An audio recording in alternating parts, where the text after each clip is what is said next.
ठाकरे सेनेची शिवसेना भवनमध्ये एक महत्त्वाची बैठक पार पडली। उद्धव ठाकरेंच्या उपस्थितीत ही बैठक झालेली आहे। बैठकीला राज्यभरातील जिल्हा संपर्क प्रमुख आणि जिल्हा प्रमुख उपस्थित होते। त्या बैठकीची इनसाइड स्टोरी आता समोर आलेली आहे। कोणतीही निवडणूक एकतर्फी करू देणार नाही, विरोधकांची जागा आपल्याला भरायची आहे, अशा सूचना उद्धव ठाकरेंनी केल्या। स्थानिक नेतृत्व आपल्याला बळकट करायचं आहे, असं देखील उद्धव ठाकरे यावेळेस म्हणालेत।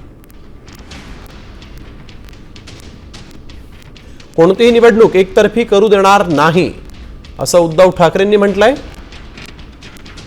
विरोधक कोणी नाही, आपल्यालाच ती जागा भरून काढायची आहे।